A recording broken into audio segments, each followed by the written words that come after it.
Hi, I'm Alice. And I'm Greg. And today we're here at Mercado Bom Sucesso. Last night we had a delicious meal of risotto and wine at this food market, and we didn't want to miss the opportunity to tell you about it. Mercado Bom Sucesso had a variety of food stalls with offerings that would delight any palate. They also have stalls specializing in wine, beer, and spirits. As you might expect, wines from Portugal and the national beer Superbock are heavily featured. There's cheese and charcuterie stalls, dessert and bread stalls, salad bars. Well, we stayed away from the salad this time and opted for the indulgent. Take a look at my plate of risotto. I really wanted to check out Livraria Lello while we were here. We tried to make a reservation online, but our credit card was declined. But check out the lines to get in. We'd heard about this beautiful bookstore, which was rumored to have inspired scenes in the Harry Potter series. It does remind us of certain scenes, but it turns out those rumors have been disavowed by the author herself, who once lived in Porto. Nonetheless, the Livraria retains its magic and charm and brings in hundreds of visitors every day. Just remember to make an online reservation. Or you'll have to sneak in with an invisibility cloak. Since we didn't pack our invisibility cloak, we just walked around exploring the city.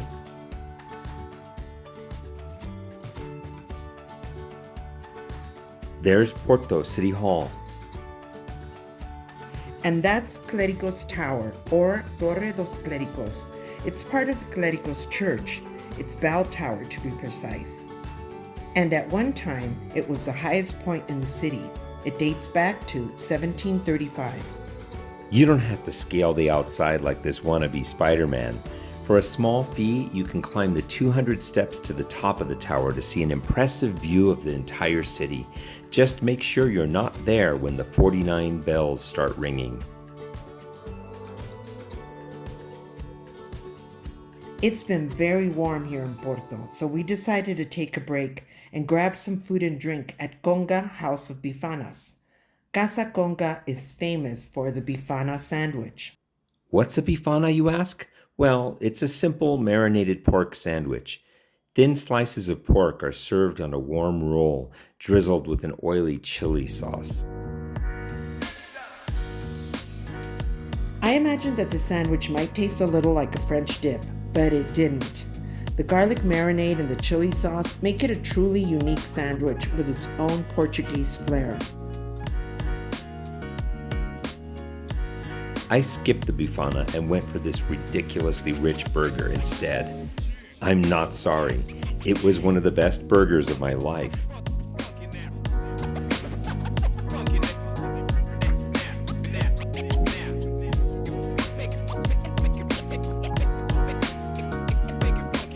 We worked off our meals by walking through the city toward the Dom Luis the First Bridge. Our next stop was just across the Rio Douro from Porto. We crossed the Dom Louis I Bridge on foot to the town of Vila Novo de Gaia. This is the place where port is aged. Hi, we're on the bridge, crossing the Rio. Don't jump! Gaia is famous for its wine tasting tours, and they specialize in port. Here's a crash course on port. Port wine, also known as Vinho de Porto or simply port, is a Portuguese fortified wine produced from grapes grown exclusively in the Douro Valley of northern Portugal. It's typically a sweet red wine, although it also comes in many varieties ranging from white port to ruby, tawny, and vintage ports. This sweet, strong fortified wine became so popular with the British that many of the major port houses still carry British names. Other port-style fortified wines are produced outside Portugal, but similar to champagne, only wines from the Douro Valley, which are aged in Vila Nova de Gaia, are allowed to be labeled port or Porto. Hi, I'm Alice. And I'm Greg. And today we're going to do some wine tasting. When the Burmester Caves. Who's the Burmester? Burmester.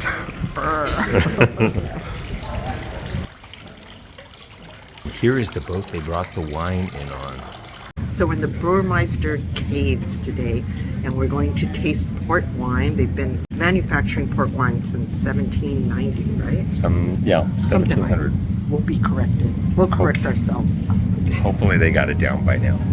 Burmester certainly did get it down, and are today considered one of the finest producers of port in the world.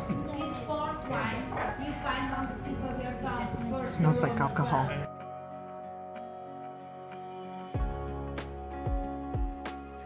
Paris. On the aftertaste, black cherries and blueberries.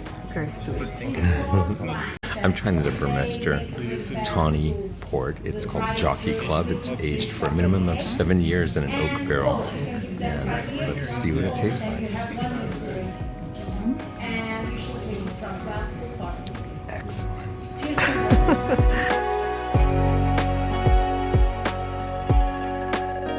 The view of Porto from this side of the Douro is so picturesque, it's hard to beat taking in the sunset from a Gaia cafe while enjoying a cold Porto Tonico or an ice-cold Super Bock beer.